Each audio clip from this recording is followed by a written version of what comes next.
أعوذ بالله السميع العليم من الشيطان الرجيم بسم الله الرحمن الرحيم وصلى الله وسلم وبارك على سيدنا محمد وعلى آله وصحبه أجمعين رب اشرح لي صدري ويسر لي أمري واحلل عقدة من لساني يفقه قولي سبحانك لا علم لنا إلا ما علمتنا إنك أنت العليم الحكيم سبحانك لا فهم لنا إلا ما فهمتنا إنك أنت الجواد الكريم. Louange à Allah, nous le louons, nous implorons son secours et son pardon et nous cherchons refuge auprès d'Allah contre les maux de nos âmes et nos mauvaises œuvres. Celui qu'Allah guide, nul ne peut l'égarer, celui qu'Allah égare ne trouvera jamais de guide.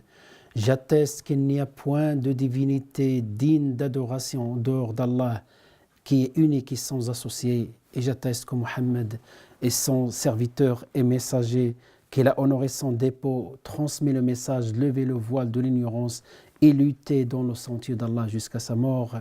Mes chers frères et sœurs, assalamu alaikum wa rahmatullahi ta'ala wa barakatuh. Nous poursuivons cette série intitulée Les droits en islam, sachant qu'on a évoqué le premier droit et le plus important des droits, à savoir le droit d'Allah sur ses serviteurs. Et nous avons dit la dernière fois que ce droit-là, on va le traiter selon trois axes. Le premier, la notion de la ibada, la notion de l'adoration, la notion de at-tawhid et ensuite la notion de shirk. Pourquoi ? Parce que lorsqu'on a parlé du droit d'Allah subhanahu wa ta'ala, à savoir de l'adorer et de ne lui associer rien, nous avons conclu que ce droit-là gravite autour de ces trois axes. L'adoration, de l'adorer et ne lui associer rien. L'association, c'est ash-shirk, et le contraire de shirk, qui est at-tawhid, c'est ce que nous devons adopter dans notre cheminement vers Dieu, at-tawhid. Donc, la dernière fois, nous avons évoqué cette notion de l'adoration selon trois axes. Shurutu al-ibada, la définition, ensuite les shurut, c'est-à-dire les conditions, l'importance et les conséquences de la ibada sur la vie de l'adorateur, fi hayati al-abid. Donc, nous avons conclu que cette définition, la définition dans la charia de al-ibada, comme il l'a défini Cheikh al-Islam Ibn Taymiyyah, l'adoration est un terme général qui englobe tout ce que Allah aime et agrée parmi les paroles, les actes apparents et cachés. Et nous avons dit que Allah subhanahu wa ta'ala a créé les gens pour accomplir ce devoir ou accomplir ce droit d'Allah subhanahu wa ta'ala. Il a également envoyé les prophètes et les messagers pour accomplir ce droit. Et Allah subhanahu wa ta'ala dit وَمَا خَلَقْتُ الْجِنَّ وَالْإِنسَ إِلَّا لِيَعْبُدُونَ. Je n'ai créé les djinns et l'ins إِلَّا لِيَعْبُدُونَ. Certains savants, ils ont même des compagnons, certains savants, ils ont interprété إِلَّا لِيَعْبُدُونَ. Ils ont dit إِلَّا لِيُوَحِّدُونَ, c'est-à-dire qu'ils pratiquent le tawhid dans l'adoration d'Allah subhanahu wa ta'ala. Par conséquent, et à la suite de ce qu'on a dit la dernière fois, et même à la fin ce qu'on a dit dans la conclusion, que celui qui adore Dieu subhanahu wa ta'ala sans lui associer quiconque, Allah subhanahu wa ta'ala le récompense par le paradis. Et celui qui honore ce droit, Allah subhanahu wa ta'ala va le protéger de la peur du jour du jugement. يُؤَمِّنُهُ اللَّهُ مِنَ الْخَوْفِ يَوْمَ الْقِيَامَةِ. Et pourquoi j'ai employé ce mot al-khawf, la peur et la sûreté le jour du jugement? Parce que dans un hadith d'après Ibn Mas'ud, lorsque le verset suivant a été révélé, الَّذِينَ آمَنُوا وَلَمْ يَلْبِسُوا إِيمَانَهُم بِظُلْمٍ أُولَئِكَ لَهُمُ الْأَمْنُ وَهُمْ مُهْتَدُونَ. Ceux qui ont cru et n'ont point troublé la pureté de leur foi par quelque iniquité, c'est-à-dire iniquité, injustice, ceux-là ont la sûreté et ce sont eux les bien guidés. Je répète, ceux qui ont cru et n'ont point troublé la pureté de leur foi par quelque iniquité. Ils n'ont pas des croyants, ils ont la croyance, ils n'ont pas troublé cette croyance par l'iniquité. Ceux-là ont la sûreté et ce sont là les bien guidés.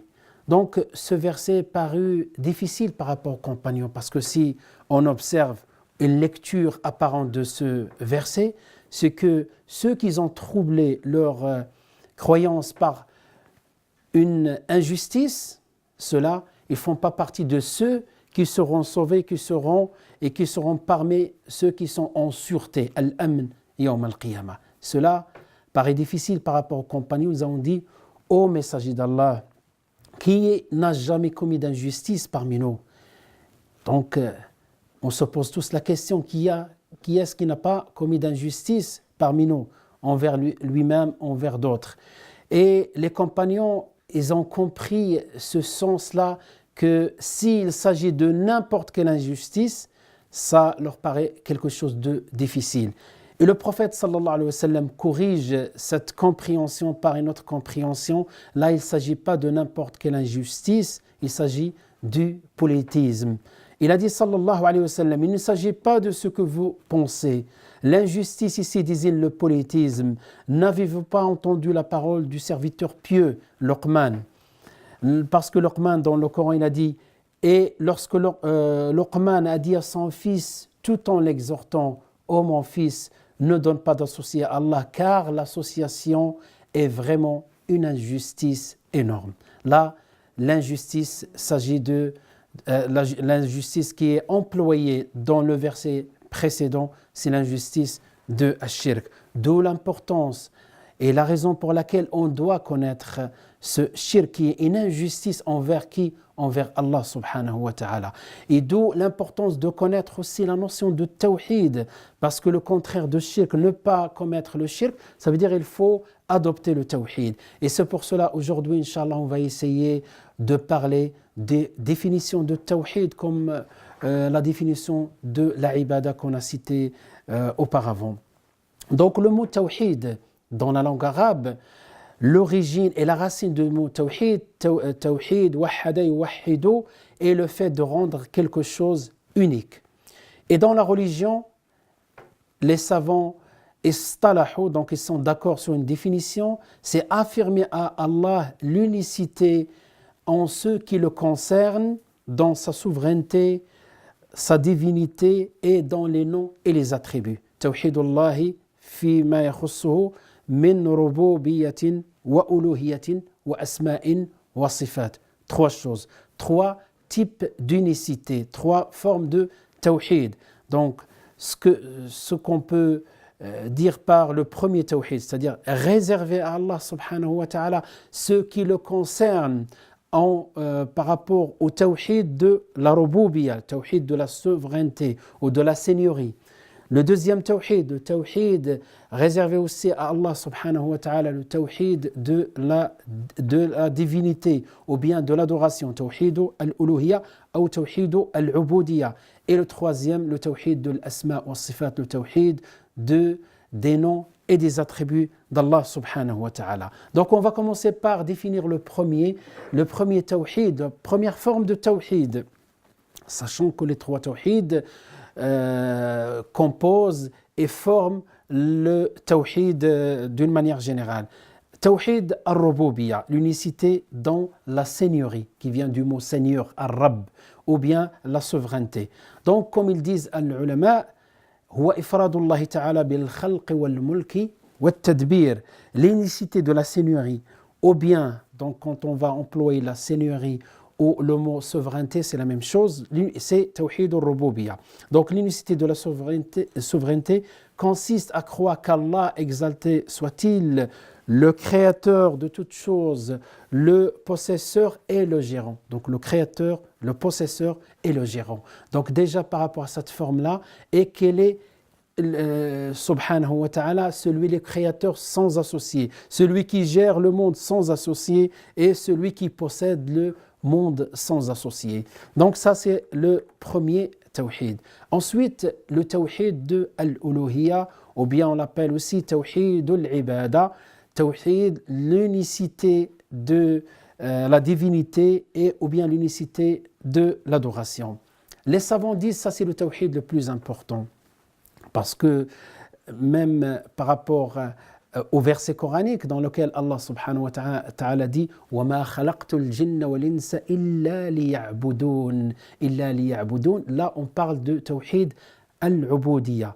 Donc c'est le tawhid le plus important. De quoi s'agit-il? Donc c'est l'unicité de l'adoration.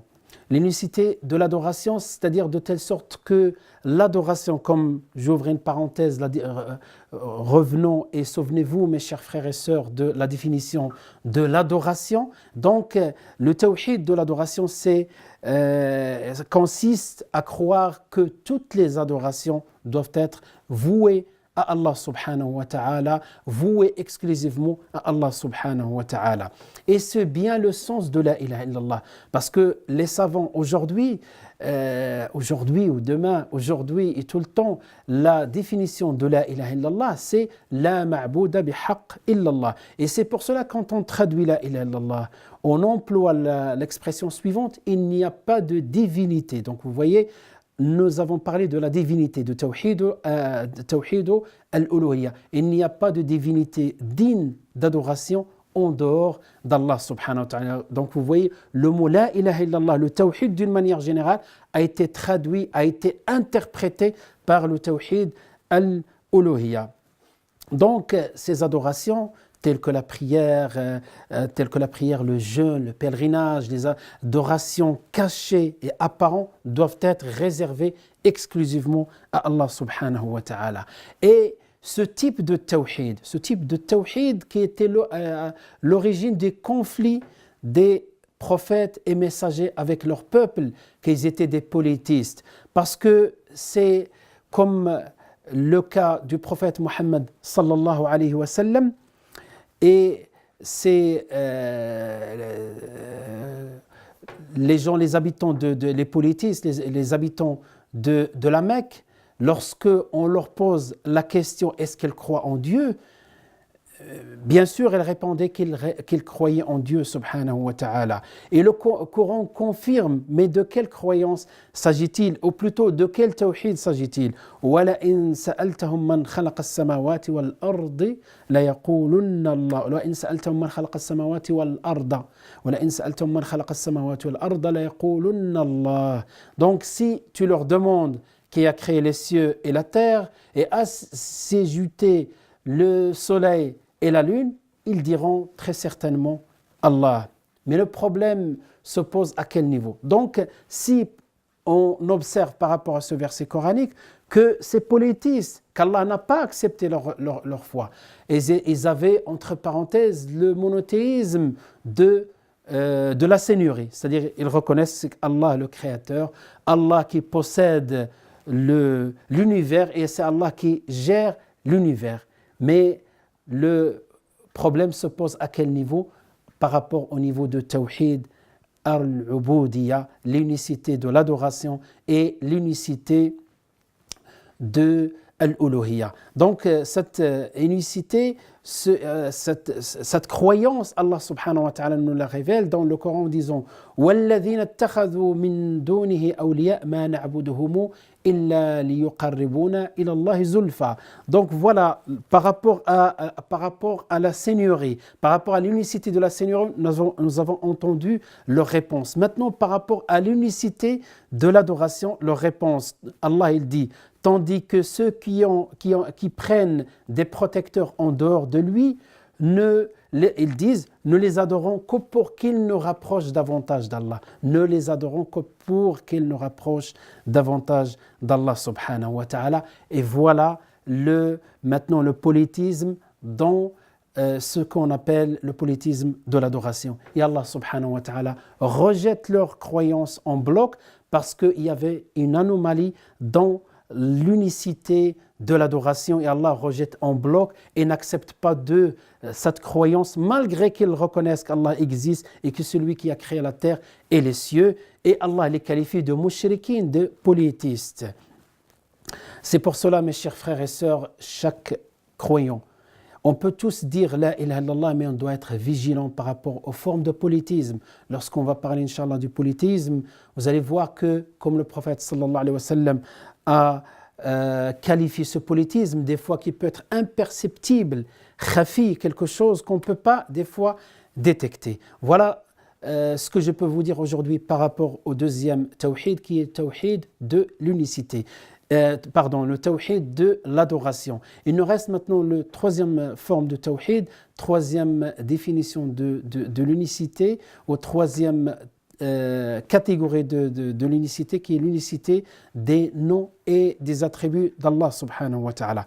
Il faut savoir une chose avant tout, que la connaissance des noms et des attributs, c'est quelque chose qui est capital dans notre religion. C'est très très important. C'est pour cela Allah subhanahu wa ta'ala, il nous dit وَلِلَّهِ الْأَسْمَاءُ الْحُسْنَى وَلِلَّهِ الْأَسْمَاءُ الْحُسْنَى فَادْعُوهُ بِهَا. C'est pour cette raison, Allah nous dit dans le Coran, ce qu'on peut traduire par, c'est à Allah qui appartiennent les noms les plus beaux, invoquez-le par ses noms. Donc celui qui veut connaître Allah subhanahu wa ta'ala, il va le connaître à partir de ses noms et de ses attributs. Parce que ces noms, ce ne sont pas des noms propres, mais derrière chaque nom, il y a un attribut. Ar-Rahman, le nom d'Allah subhanahu wa ta'ala, Ar-Rahman, le très miséricordieux, derrière ça, il y a l'attribut de la miséricorde. As-Sami', Al-Basir, tout ça, c'est des noms d'Allah subhanahu wa ta'ala, et derrière ces noms, il y a des attributs. Deuxième chose qu'il faut aussi souligner, c'est connaître les noms d'Allah subhanahu wa ta'ala, c'est connaître Allah subhanahu wa ta'ala, comme ce qu'il a rapporté Ibn Ka'b, radiyallahu anhu, lorsqu'un groupe des polythéistes sont venus voir le prophète sallallahu alayhi wa sallam, et ils ont dit au prophète, ils ont dit au Muhammad, plutôt, au Muhammad, dis-nous l'origine de ton Seigneur. Ya Muhammad, insib lana rabbak, nasabuhu. ما يعني ما هو نسبه لأن النسب pour nous, chacun de nous, je suis le fils de tel et de tel, etc. Et ils veulent comparer ça, ils veulent utiliser les mêmes définitions par rapport à Allah subhanahu wa ta'ala, et Allah révèle surat Al-Ikhlas en disant قل هو الله أحد الله الصمد لم يلد ولم يولد ولم يكن له كفوا أحد. Allah subhanahu wa ta'ala a révélé, dit, il est Allah unique, Allah le seul à être imploré pour tout ce que nous désirons. Il n'a jamais engendré, n'a pas été engendré non plus, et nul n'a égal à lui. Donc voilà, c'est celui qui veut connaître Allah subhanahu wa ta'ala, il le connaît à travers ses noms et ses attributs. Donc la réponse du ciel par rapport à la question qu'ils ont posée les polythéistes, c'est une réponse en définissant Allah par rapport à ses noms et ses attributs. De même, la science qui permet de connaître Allah et connaître ses attributs fait partie des sciences les plus importantes. Ibn Taymiyyah, toujours avec notre cheikh l'Islam, Ibn Taymiyyah, a dit beaucoup de choses par rapport aux noms et attributs d'Allah subhanahu wa ta'ala. Il a dit, dans le Coran, les versets qui évoquent le nom et les attributs sont plus nombreux que ceux qui évoquent les repas, les boissons et les plaisirs au paradis. Parce que le Coran, dans ces versets, il nous parle du paradis, de l'enfer, le jour dernier. Il nous parle d'Allah subhanahu wa ta'ala, il nous parle des noms et des attributs. Et il a dit, en termes de nombre, les noms d'Allah subhanahu wa ta'ala sont, en termes de nombre, ils sont, l'évocation des noms d'Allah dans le Coran est plus importante que l'évocation des repas, des plaisirs, des boissons au paradis. Et les versets aussi qui évoquent toujours les paroles de Ibn Taymiyyah, et les versets qui évoquent les noms et les attributs d'Allah sont plus importants que ceux qui citent le delà. Là, l'importance, plus dans l'importance, et par rapport aussi, ces versets-là, ils sont plus importants auprès d'Allah subhanahu wa ta'ala par rapport aux versets qui parlent du paradis ou d'autre chose. Et il a donné un exemple, ou plutôt une preuve, en disant, et le verset le plus important dans le Coran, c'est celui du trône. Ayatul Kursi, le verset le plus important dans le Coran, et le trône. Et en se basant sur le hadith authentique qui est rapporté par l'imam Muslim, d'après Ubay ibn Ka'b, lorsque le prophète sallallahu alayhi wa sallam l'a interrogé en lui disant quel est le verset le plus important, le prophète sallallahu alayhi wa sallam qui pose la question à Ubay ibn Ka'b en lui disant quel est le verset le plus important dans le Coran, et Ubay il réfléchit, il dit au prophète sallallahu alayhi wa sallam c'est le verset du trône, Ayatul Kursi. Et le prophète sallallahu alayhi wa sallam lui fait le dua en confirmant la bonne réponse en disant que l'acquisition de la science te soit facile, au Aba al-Mundhir, son surnom Aba al-Mundhir. Et en règle générale, ces noms et ces attributs, donc on a parlé de la définition de l'unicité de la Seigneurie, l'unicité de l'adoration, l'unicité et des noms et des attributs, c'est un domaine qui est très très vaste. Et c'est pour cela, je vais dire en termes généraux, les règles qu'il faut respecter, adopter vis-à-vis des noms et des attributs d'Allah subhanahu wa ta'ala pour qu'on garde cette croyance et cette unicité dans les noms et les attributs. D'une manière générale, les savants, ils ont dit que nous, les gens de Ahl Sunnah wal Jama'a, on affirme tout ce que Allah subhanahu wa ta'ala a affirmé dans le Coran ou bien dans les hadiths authentiques. Donc ils ont dit, nous affirmons tout ce qu'Allah a affirmé pour lui-même et ce qu'il a affirmé aussi son messager sallallahu alayhi wa sallam, sans déformation, bidouni tahrif, sans qu'on déforme. Si Allah subhanahu wa ta'ala nous dit dans le Coran un attribut parmi les autres attributs d'Allah subhanahu wa ta'ala, nous n'avons pas le droit de le déformer et lui donner une autre signification.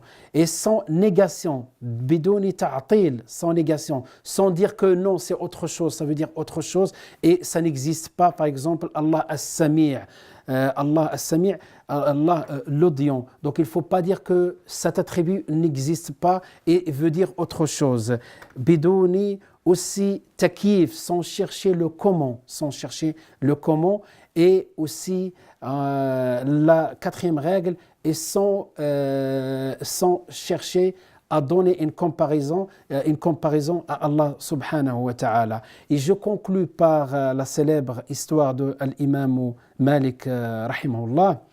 Lorsqu'un individu était assis dans ses cours et lorsqu'il parlait d'Allah subhanahu wa ta'ala, des noms et des attributs, il a cité le verset coranique qui est dans Surat Taha, Ar-Rahmanu ala al-Arsh istawa, ce qu'on peut traduire par le tout miséricordieux s'est établi, istawa, donc le tout miséricordieux s'est établi sur le trône.